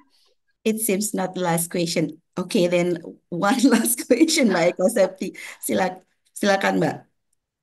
Thank you, Bu Arini. Mr. Wu, you mentioned earlier, it's really interesting about how government help the SMEs in e-commerce. You mentioned that government help to speed up the custom clearance and also guarantee the quality products from the SMEs. I suppose that there are millions and millions SMEs in China who like to enter the global e-commerce, and maybe I'm sorry if it is out of your expertise, but I'd like to know how exactly government choose because I'm sure that they cannot facilitate all of them. Is there any criteria or maybe how to make them to be eligible to get such assistance, especially in terms of assistance in clearance of custom also for the product quality guarantee? Thank you. Thank you for your question, and this is also a little bit out of my expertise. But as I mentioned earlier, there are different mode taken. The e-commerce mode taken by Chinese customers. And if you remember, I mentioned one of the bonded warehouse warehouse mode, where you have all those, this is for import products mainly, and you have all those products enter into Chinese market and kept interimly in the bonded warehouse under supervision of customers. And in that warehouse, the qualification of those products will be checked, like whether they are in compliance with requirements, market access requirements, for example. And then the products can be further distributed according to the orders placed on e-platforms. So that is one of the modes the customers in China are trying to deal with the products imported in China. But I think that for export in China, products going out of the China, I don't think that the government will be the main responsibility for their product quality. Instead, the platforms will take the main responsibility for access check, platform access check. And also the post-market surveillance agencies in the destination market will be responsible, will take measures like sampling to guarantee the product quality as well. But for SMEs, I think that there's not very much the government can do. As you mentioned, there are millions of SMEs operating in e-commerce. It's very hard for government to supervise them. What they can do is just randomly taking samples to check. And also, so what the government in China is trying to do is, and also in US, what they are trying to do is to control the platforms. So the platforms will take, as I said, the concurrent responsibility or liability for product quality. So I think that will help to solve part of the problems that occurred in e-commerce. Thank you. Thank you, Miss Yang. Sudah terjawab ya, Mbak Eko Septi? Maybe one further following question. Satu ya, Mbak Septi. Sudah siang, kasihan. Sorry.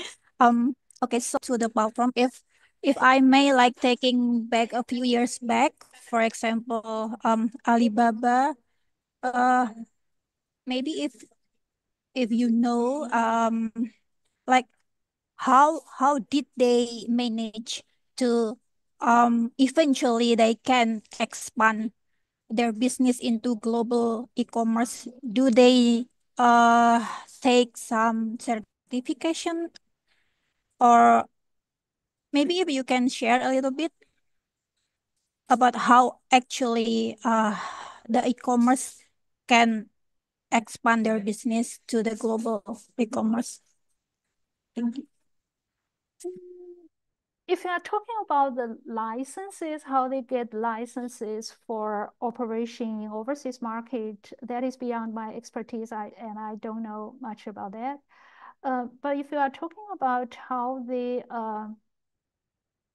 what kind of measures they are trying to take to guarantee product quality in overseas market, what I can share is that they are doing exactly like what Amazon is doing, is to first is a platform access requirements, and the second is that they are adopting the method of overseas market. Like I said, overseas warehousing. Like I said, they export a batch of products into the overseas warehouse in the destination market, and then they will deliver the products from that overseas warehouse. And in the overseas warehouse, they will have those product quality check and measures like that taken.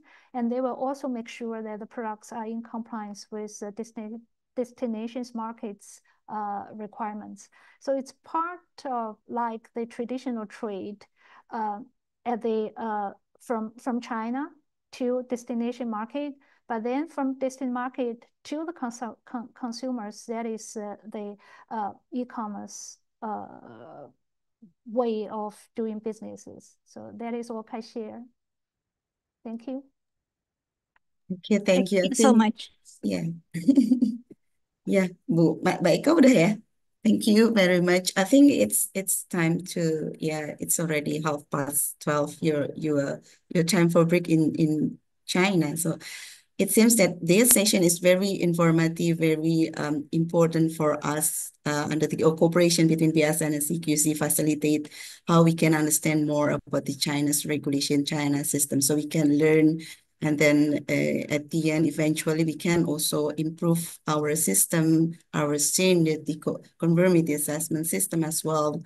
And we can cooperate together to develop a specific standard to facilitate the global trade. And also we can perhaps pursue with the recognition each other in terms of the product quality from Indonesia to China, especially perhaps for SMEs to have a perhaps incentive or any kind of what we call under the cooperation, we can facilitate the SMEs to also expand their market to China and also China to Indonesia as well.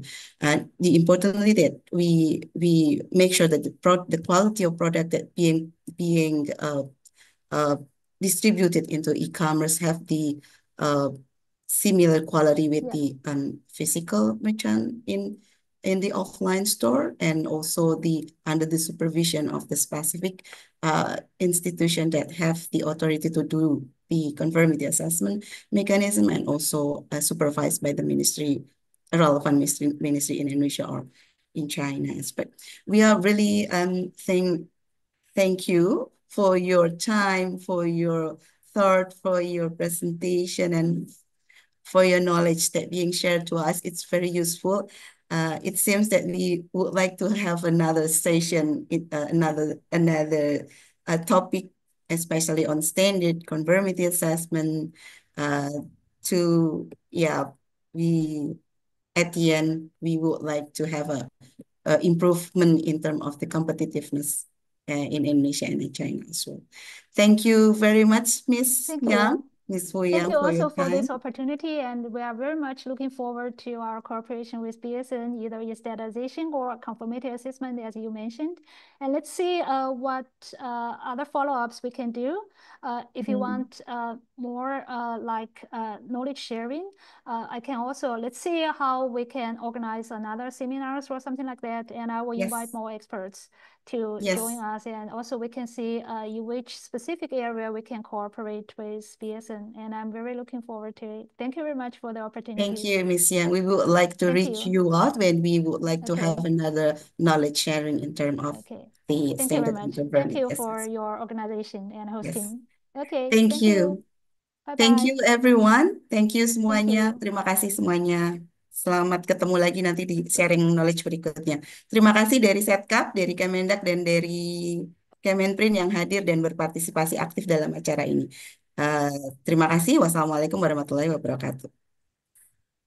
Bye-bye. Waalaikumsalam. Terima kasih. Thank Terima you, kasih Miss Mbak Lee. Nova. Thank you so much. Nanti kita diskusi lagi Mbak Nova. Siap. Terima kasih.